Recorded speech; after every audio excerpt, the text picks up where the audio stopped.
the new drop. After they were suspended, the woman, in a white dress, was brought out of Newgate alone, and after some time spent in devotion, was hung on the projecting arm of a low gibbet fixed at a little distance from the scaffold. After the lapse of a sufficient time to extinguish life, faggots were piled around her and over her head, so that the person was completely covered. Fire was then set to the pile, and the woman was consumed to ashes. In the Gentleman's Magazine for June 21st, 1786, is the account of the burning of Phoebe Harris for counterfeiting of the coin of the realm. In Harrison's Derby and Nottingham Journal, September 22nd, 1779, is an account of another such sentence. On Saturday, 2 persons were capitally convicted at the Old Bailey of high treason, viz., Isabella Condon for coining shillings in Coldbath Fields, and John Field for coining shillings in Nag's Head Yard, Bishopsgate Street. They will receive sentence to be drawn on a hurdle to the place of execution, the woman to be burnt, and the man to be hanged. From Angliae Notitiae, by Edward Chamberlain, LL.D., F.R.S., 1676, page 44, petty treason is when a servant killeth his master or mistress, or a wife killeth her husband.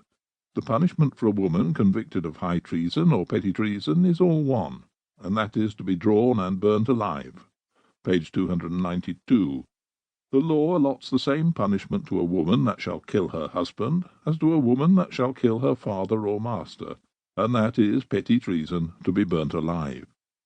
The Shrewsbury case was, I believe, the last in England. On May the 10th, 1790, Sir Benjamin Hammett, in the House of Commons, called attention to the then state of the law. He said that it had been his painful office and duty in the previous year to attend the burning of a female, he being at the time Sheriff of London, and he moved to bring in a bill to alter the law.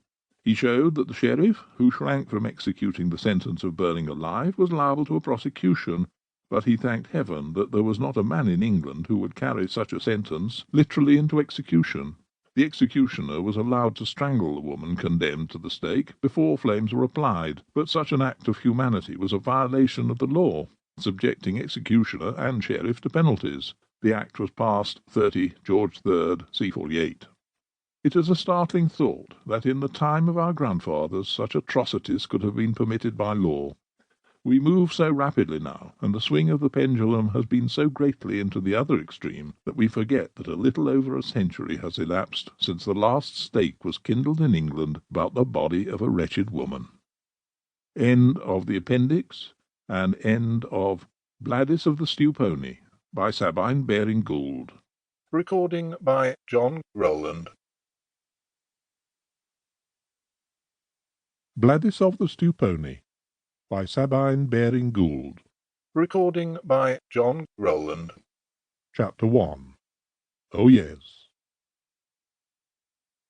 In a faded and patched blue coat, turned up with red, the bellman of Kinver appeared in the one long street of that small place. If we call it a town, we flatter it; if we speak of it as a village, we insult it, and began to ring outside the New Inn. A crowd rapidly assembled, and before the crier had unfolded the paper from which he proposed reading, an ape of a boy threw himself before him, swinging a turnip by the stalk, assumed an air of pomposity and ingenuous caricature of the bellman, and shouted, "Oh, yes, oh, yes, oh, yes, ladies and gents all, I gives you notice that none of you ain't to believe a word Gaffer Edward says. Oh, no, oh, no, oh, no." "Get along, you dratted jackanapes!" exclaimed the crier testily, and striking the youth in the small of his back with the bell-handle, sent him sprawling.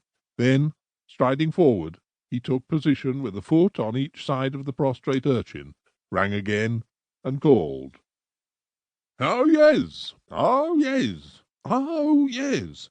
This is to give notice that this here evening at 6 o'clock at Stewponey there will be a grand champion match at bowls on the green. The prize to be Bladys Ray, commonly called Stewponey Blah. Admittance 1 shilling, half a crown in the ring, and tickets admits to the holy function by kind permission of the proprietor in the chapel of Stourton Castle, at 6 o'clock precise. No half price. Children and dogs not admitted." From the door of the New Inn issued Thomas Hoole, the landlord.